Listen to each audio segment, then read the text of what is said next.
Bayangkan, Anda lagi nonton film perampokan bank, terus dalangnya ketangkep. Tiba-tiba, dia nawarin kesepakatan ke polisi, kayak, beri saya kekebalan hukum dan saya bakal kasih tahu siapa sopir pelarian kami. Iya, aneh banget kan? Bener. Maksud saya, rasanya nggak masuk akal banget. Nah, logika serupa ini sebenarnya lagi terjadi di dunia nyata, tepatnya di pusaran kasus dugaan korupsi, tata kelola program makan bergizi gratis di Badan Gizi Nasional. Tepat sekali. Biasanya kan saat kita dengar istilah justice kolaborator atau JC ya, bayangan kita langsung tertuju pada sosok pahlawan gitu. Semacam whistleblower ya. Betul, whistleblower yang berani mempertaruhkan nyawa buat membongkar kejahatan. Tapi ketika tersangka Sony Sonjaya mengajukan status itu dan ditolak mentah-mentah sama penegak hukum, kita dihadapkan pada realitas yang ya ternyata jauh dari kata hitam putih. Mari kita bedah ini lebih dalam. Penolakan tegas ini kan datang dari LPSK atau Lembaga Perlindungan Saksi dan Korban dan juga Kejaksaan Agung. Alasan utamanya itu karena Sony dinilai sebagai pelaku utama. Iya, itu alasan dasarnya. Tapi di sisi lain, pengacaranya tuh bersikeras kalau ada pihak yang jauh lebih besar di atas Sony. Logika saya sih begini ya, sekecil apapun petunjuk buat menangkap ikan yang lebih besar, bukankah itu sangat berharga buat negara? Kenapa pintunya langsung ditutup rapat gitu? Yang menarik di sini adalah, kalau kita cuma lihat permukaannya aja, memang seolah-olah negara buang kesempatan emas.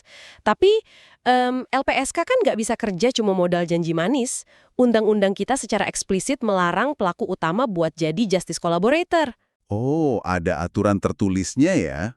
Ada, dan aturan ini kaku karena, coba deh Anda bayangkan kalau larangan ini nggak ada. Para dalang korupsi bisa dengan gampang banget beli jalan keluar dari penjara. Cukup dengan ngorbanin pion-pion di bawah mereka gitu kan? 100% benar. Jadi aturan ini ada untuk mencegah oknum pakai status JC sebagai semacam kartu bebas penjara. Masuk akal sih. Betul. Wakil Ketua LPSK menegaskan kalau Sony saat ini lagi disidik tepat dalam kapasitasnya sebagai pelaku utama. Lagi pula, sampai detik ini, dia belum ngasih informasi penting apapun secara terbuka soal siapa ikan besar tersebut. Berarti baru sekedar klaim aja ya dari pengacaranya? Iya, dan dia juga nggak lagi ada di bawah ancaman fisik yang mengharuskan adanya perlindungan darurat dari negara. Tapi tunggu sebentar deh, saya pengen coba lihat dari sudut pandang yang beda. Bukankah wajar ya kalau seorang tersangka itu takut? Pasti takut dong.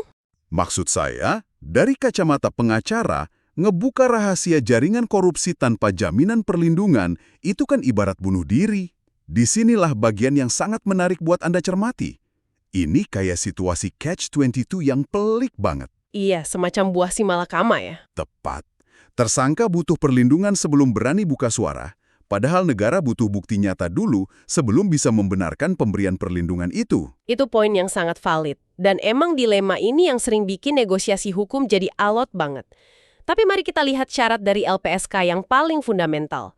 Sony ini belum nunjukin komitmen sekecil apapun untuk ngembaliin harta kekayaan hasil korupsinya ke negara. Astaga, masa sih? Beneran. Jadi dia pengen dilindungi secara penuh sama negara, tapi uang hasil korupsinya masih mau dia simpan. Itu kan paradoks banget. Atau Jaksa Agung Muda bidang tindak pidana khusus, itu jadi kunci yang ngebongkar semuanya. Ada temuan apa dari penyidik? Tim penyidik ungkap satu fakta yang lumayan mengejutkan. Sony ini bahkan belum mengakui perbuatannya sendiri sesuai dengan apa yang disangkakan ke dia. Luar biasa. Wait, jadi dia masih bersikeras menyangkal kejahatannya sendiri, tapi di saat yang sama nuntut privilege khusus sebagai orang yang seolah-olah kooperatif sama hukum. Tepat. Disinilah letak inti kebuntuannya. Status justice collaborator itu instrumen hukum yang murni digerakkan oleh kejujuran dan itikat baik. Berarti harus kooperatif dulu dong? Jelas, Anda harus kooperatif dulu, ngaku salah, baru negara hadir buat ngelindungi Anda. Status ini sama sekali bukan alat tawar-menawar atau tameng hukum buat tersangka yang masih sibuk nutupin jejaknya. Wah, ini benar-benar buka mata banget ya. Jadi apa arti dari semua analisis mendalam kita ini buat Anda? Ya, kesimpulannya cukup jelas sih. Kasus ini ngebuktiin dengan gamblang kalau sistem perlindungan saksi kita itu dirancang sangat ketat. Status JC diciptakan cuma buat ngelindungi saksi kunci yang benar-benar rentan dan rela berkorban demi keadilan.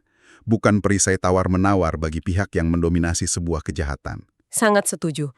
Tapi di balik ketegasan hukum ini, ada satu pemikiran tajam yang pengen saya titipkan buat Anda bawa pulang. Silakan. Jika klaim pengacara itu kebetulan benar, bahwa Sony sejatinya bukan pelaku paling atas, lalu seberapa besar sebenarnya kekuatan aktor tak terlihat yang memanipulasi dana gizi nasional ini?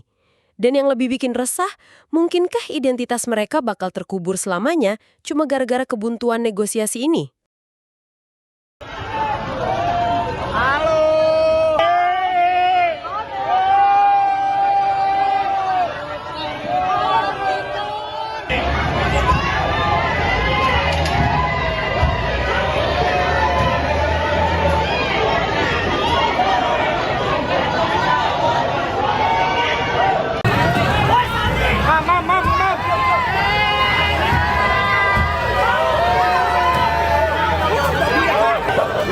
Woi, ditinggalin.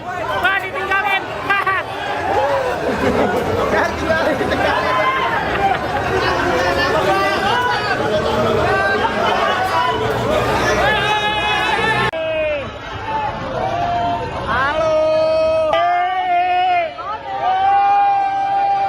Download Tribun X sekarang, menghadirkan lokal menjadi Indonesia.